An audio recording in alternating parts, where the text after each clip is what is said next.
Well, the South African Chamber of Commerce and Industry has urged government and President Cyril Ramaphosa to reopen the fast food outlets with strict regulations. SACCI CEO Alan Mokoki says the fast food sector can be handled in a way that is safe to the public by not allowing long queues, but rather limited drive-throughs and delivery operations. CEO Alan Mokoki now joins us on the line. A very good morning to you, Mr. Mokoki. You want government to reopen fast food outlets with strict regulations. What are these regulations that you're suggesting? Well, good morning to you and good morning to listeners. First and foremost, thank you for the invite. I think that the argument that we're making is a very simple one.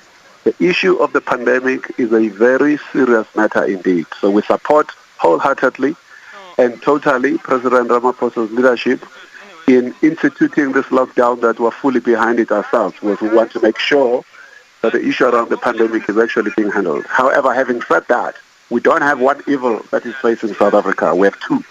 The other evil is the economic collapse that we have to make sure that we're trying to prevent. So to that extent, wherever it is possible to see those sectors that can go back to work, such as the fast food outlets, we will insist that, number one, they should go back by ensuring that they do not aggravate the situation of the pandemic. In other words, mitigation factors that should be built around people who go back to work, such as, to answer your question finally, all the staff members who go back to work should be tested before they go back to work to ensure that they are not infected, to ensure that they are not infectious. Number two, as they are at work, they should be provided with all the necessary and relevant personal protective equipment, masks, gloves, whatever it is that they need. Number three, the issue of the transportation of those people who go back to work to and from home should be handled with the highest level of hygiene that is necessary, okay? So that when they go home, the social distancing is protected, the mode of transportation that they're using is going to be like that. Number four, the customers who come to collect their food, drive-through, must be done in a way that is safe. Number one, social distancing again. Number two, deliveries that are going to be made to your house. If you've ordered a Nando's chicken with chips and Coca-Cola, whatever the case might be, the delivery person should be someone who has also been tested and found to be negative of the COVID-19 virus. And their equipment, their bicycle, whatever they're handling, must also be disinfected. And then number four, when we get to the stage of doing the click to call, the call and collect, we need to make sure that when you don't just show up at the KFC to come grab and wait in the queue. You would have called first, you would have ordered whatever you're ordering, and then you show up because they've told you your food will be ready in 20-30 minutes to make sure that we avoid any queues that may well arise outside. So no walk-ins, call, collect.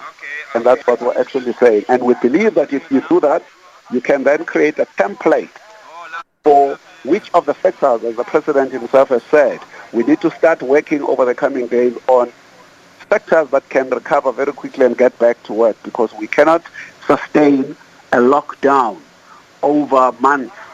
Because as the American Dr. Fauci says, you cannot set a time on the virus. The virus itself will set the timeline. So our fear is that we may come to June, July, we would not have the level of sufficient data when that high season of infections comes up to understand what we're doing. So we need to find a way and means of living with the virus, making sure that we don't aggravate the situation when we say this sector must go. So the fast food sector offers us the low-hanging fruit in terms of the test case. Let's see how we can do with them, because we know we can put those measures in nice and quick. And then after that, we can start investigating scientifically, not just theoretically, with practical steps of how do you want to go back to work and protect the public from this pandemic. That is what our position is. So, Mr. Mokoki, here's the spanner in the works. All the processes that you are suggesting be undertaken to ensure that the people who provide the food provision services are already held up elsewhere. The President and the Minister of Health, Dr. Zweli Mkhize, are already concentrating all of these efforts and into the fight against COVID-19. It'll require skills to come in, then extend this process to come and test people in the food services. How do you suggest we go about this? We have said very clearly, we are doing controlled and measured. In the final analysis, the government itself is going out to do mass testing in any event. Where you want to go to people's homes, you want to go and check them for any signs of infection, and those who actually show symptoms of infection, then you're going to go and get them tested. We don't have a choice. It's not like we can sit in a lockdown for 3 months or 4 months. This economy will actually collapse. So we have to do whatever it is necessary. Testing people who are going to go back to work when we work together with government, the private sector and government together, is not something that is so insurmountable. It can actually be done. As you say yourself, the government is already doing it. So we then say, let's focus on the people that we need to get back to work as well to ensure that that actually can be done. If it needs resources, let's throw money at the problem, because in any event, we're going to lose a lot of money, lose a lot of jobs. This particular sector in particular employs 150,000 people. They are going to be in the UIF also waiting for that 40 billion that will run out very, very, very quickly. If there's a way in which we can avoid them, whatever sector it is, from being in that UIF queue to finish the money. If there's a way, the majority of the businesses in the fast food sector are all SMEs. If there's a way in which we can avoid those businesses queuing for government assistance and the measures that the government has put in, which is not going to be enough anyway, let's try and do all of that, because it's the ecosystem that we must protect in the final analysis. And when we've learned enough lessons to the fast food outlet people, we can figure a way who else can go. We cannot control the timeline of the virus. The virus will set its own timeline. We could be here for the next 6 months, 12 months, 18 months, and then what? So we now have to start preparing. How are we going to live with the virus in a way in which we don't aggravate the situation, but we mitigate the situation? That's what the message is. We don't have a choice. Is SACCI preempting that the lockdown might continue beyond the end of April? Sorry, I missed the question. Is SACCI preempting that the lockdown could go on beyond the end of April? SACCI is not preempting anything. SACCI is quoting scientists who are saying that you cannot time the virus. The virus will set its own time. So it's not about the president, what the president wants to do or does not want to do. The president cannot know what's going to happen at the end of April. Our peak period is going to be June, July, okay? So no one knows what the timeline of the virus is. What we know, we're relying on a possibility of getting a vaccine, which is going to be best case 6 months, worst case 18 months. So while we're planning for that world that we don't actually know, there are so many unknowns. And that's why we went into a lockdown. We went to a lockdown to try and figure the knowns. We have a lot of unknowns. Science is telling us nobody can predict the timeline of the virus. The virus will set that own timeline. And if we then accept that as a reality of our time, we then need to figure a way, how do we do that in a way in which you don't collapse the economy? Because there will be thousands, hundreds of thousands of jobs that are going to be lost. There will be hundreds of thousands of businesses that are actually going to go down. The government of South Africa will struggle to repay its own loans, and we may well default. Because we come through a process where we're facing 3 other evils. We went into a technical recession. Whilst we were trying to figure and work our heads around the technical recession, where growth was negative and unemployment was actually getting worse, we were then hit by the virus, the pandemic. We then had to put the country into a lockdown, which will be devastating for the economy anyway. Whilst we're busy trying to deal with that, and then we got a rating downgrade to junk. So 3 evils happening all at the same time basically means doomsday for South Africa. We then need to be able to say lockdown alone is not a sustainable strategy over a long-term period, because the government will run out of money to support those SMEs, because there isn't enough money running around anyway. Everyone is looking for money. The money is not there. The government does not have money to sustain SMEs over a period longer than 3 months, 4 months, 5 months, given the fact that we don't know what the timeline of the virus is going to be. So we have to do what we can do. The non-negotiable is to ensure we do not aggravate the issue of the pandemic, the infections, and the curve. That is non-negotiable. So any sector that wishes to go back needs to give this assurance, not just by words, but by action. What are the things that you're going to put on the table to ensure that we're going to mitigate and put in the mitigation factors around the virus? No one is doing what the FFO people are going to do, by the way. Right now, you can walk into a Pick and Pay. You don't have to be tested yourself. You don't have to be wearing a mask to walk into a Pick and Pay. The people who work there don't have to be tested either. And we're saying that for the fast food outlet people, when they go back to work, each and every one of those people should not be allowed back in work unless they are tested and found to be negative of the virus. Then they can re-engage. And while they're at work, they all need to wear protective equipment so that they are protected themselves from infection and they themselves are not infecting any other person. And thirdly, the customers who come in are going to be coming in that way, where you are just going through a drive-through. You're in your car, pick up your food and leave. All right? You are not going to infect the person giving you the food because that person is wearing a mask. And the people who are coming to bring the food to your house, they themselves have been tested and their equipment has been disinfected. So we are making sure that all those things are actually going to be happening at the same time, whilst we are trying to make sure that we can put this relief on the economy so that we don't finish the money, which is very limited. And when you do that, you get a better chance of them saying, I've got a test case, I've got a template. The FFO people have actually, fast food outlet people have now showed us this thing has begun. Who else is next in the line? Because we need to gradually, measured, controlled way, get the economy to move. We need to live with the virus. We need to figure out how do we live with this virus that we got the economy moving again. At the same time, we don't cause aggravation. Is government responding to your call? How are you conducting these interactions? We are going to be setting up a meeting with the government next week. We've already sent them a document for them to respond. So we are going to be engaging the government in this. Okay. So we're hoping that they will. But remember that in the president's statement, which we quoted ourselves, the president himself said the same thing.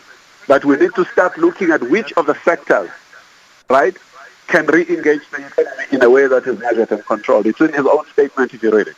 So we're not saying anything that the government itself is not saying. We're actually supporting the call that the president made by pointing out here is one sector that we can start with so that we can learn without putting in a gap. On Thursday, we're not preaching to the people who are not converted. On Thursday, when the president was announcing the extension of the lockdown, he also made a plea to citizens to follow the example of providing or giving a portion of their salaries to this process. How is SACCI, have you, your members given up to the Solidarity Fund or a portion of their income? Of course, members are giving what they can to the Solidarity Fund, but the South African Chamber of Commerce as an entity is a non-profit organization, so we don't have money to give to anyone except that our members are encouraged continuously to contribute to the Solidarity Fund so that we can all work together to stem the tide of this pandemic. All right, we seem to have lost Mr. Mokoki there. Are you still with us, Mr. Mokoki? I'm still here. Oh, okay. Sorry, continue. No, I'm saying that to the extent that we encourage our members to contribute to the Solidarity Fund, not just our members, any other member of the society who has the means to be able to do that, we encourage people to drive into that Solidarity Fund. We work ourselves within Business South Africa's structures and the work streams that are necessary as businesses' overall general response to how we can all work together to fight the pandemic. But remember, we're not just fighting the pandemic. We're fighting the pandemic on one side, we're fighting the other evil on the other side of avoiding an economic collapse. It's two things. Sometimes when we talk about the pandemic, people get lost in the translation. They think that we're doing one thing. We're not doing one thing. We're doing two things which are both serious and very critical, as I have said. There is no way South Africa can afford a default. There is no way South Africa can afford a sustained lockdown that is going to destroy jobs and businesses. So we have to manage both things without sacrificing the one. We can't say let's wait while you're going to cause an aggravated situation with the pandemic and cause this infection to go high. That's not acceptable. So it's a non-negotiable for us. Maintain, flatten the curve, reduce the level of infection. So your engagement back into the economy must be in a way where it's safe. Like getting into an ocean with sharks and all sorts of dangerous things in there, but you are inside a cage. Go there, use the cage. Just as a matter of interest, I don't know if this information has been collected already since we're talking about the fast food industry. Do we have any indication in terms of the stock that farmers have had to let go of because it's perishable in this process of lockdown, as the demand for food, for vegetables, we imagine has gone down? It has, absolutely. We don't have the figures exactly, but we know that the farmers themselves are really straining at this point in time. Because, if you look at the fast food industry in respect of its contribution to the agri-economy, they contribute between 20 and 25% to that economy. So that's massive. That's almost a quarter of the agri-value chain that has to be down. So that goes to the product itself, whether it's tomatoes, whether it's the chicken, whether it's the onion, or whatever it is, whether it's the pepper.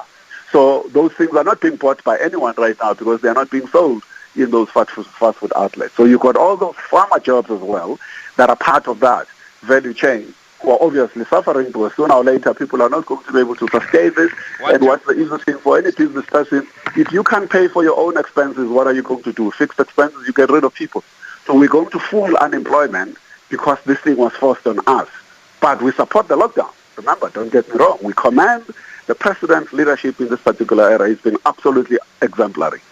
Now we need to help the president, right, as business, to say this is the way in which president will believe this thing can be done. Let's go back to work, but let's make sure that we don't cause this aggravation of the pandemic curve getting worse on us. That's all that there is to it. So we mitigate both sides of the equation, not the one side of the equation. Mitigate against the virus, the pandemic, but also mitigate against the economic collapse. Right now, the lockdown on its own is mitigating the pandemic, but it's aggravating the economic collapse. So now we say, let's think about it more clearly. Let's figure a way where we mitigate the pandemic and at the same time mitigate the economic collapse. Because those are two evils you can't avoid to deal with both of them. Let's thank you for talking to us, but just to close off the conversation, what do you think are the chances of your call being successful? The chances of our call being successful would be very surprised that it is not, because we are promising to do everything necessary to do so. But at the same time, don't forget what I said to you earlier on. It is in the president's statement himself. We said we must now start over the coming days looking at sectors that can go back into the economy. So we're not saying something that's new. We're actually responding to a statement coming from the president. We're not initiating a statement. We are not initiating the idea. The president has put it in his own statement to say we need to start looking at sectors that can go back. But we need to be ready as business to give the president ideas. Which sectors? We don't want him to come to us, guys, I just thought about the sectors that I was referring to. Here is a sector, president, fast food outlet. Let's look here. We think we can do this and do this very well. I know we're only talking about one sector here, but do you have an indication as to how your members have been affected by this lockdown? Significantly, because we see the queues, we see the pain, jobs are already being lost. Many of our members are no longer even paying their staff full salaries, as you know. Some are trying, but remember the expenses are there. Your fixed costs when you're running a business are going to be there. Whether you're making money or not, but the fixed costs are there. The salaries must be paid. The rents must be paid. Your debt obligations must be paid. Even if the bank says, okay, I'm prepared to give you a debt repayment holiday, it doesn't mean they're writing it off. So if you're paying someone 500,000 every month and you didn't pay them this month, by month 3, when you go back to work, you've got a 1.5 million problem. You don't have a 500,000 problem. So that is going to be devastating for many of these businesses because they cannot afford it over a longer period of time. Okay? Because the 14 days plus the 21 days is just an indication. It's a test for now. Right? But we don't know. As the American Dr. Fauci has been saying, you cannot set the timeline to this virus. It is this virus that will set the timeline. So we can't blame the president after another 2 weeks if he says, guys, nothing has happened. The infection rate is going up. People are dying. People are getting hospitalized. Remember, in South Africa, we still have not reached that June, July, deep winter period when general flu infections tend to go up. We haven't seen that. So we have not seen the ghost yet. And when we come to June, July, what happens if the infection rate really, really triples or quadruples or quintuples? We don't know that. So that's why the science says you can't set a timeline. We try this, we try that. But whilst we're trying this and trying that, can we plan for a worst-case scenario? Can we plan for a scenario where we're going to be in this thing for 6 months? What does it look like? We can't keep waiting. We're going to do 3 weeks and wait. We're going to do another 2 weeks and wait. In the meantime, whilst you're busy waiting, your patient is lying on the deathbed and that the patient may die. Whilst what are you trying to fumigate and disinfect the ward so that the patient does not get secondary infections. But the patient right now needs surgery to save them from death, from an illness that they had long before the COVID-19 came in.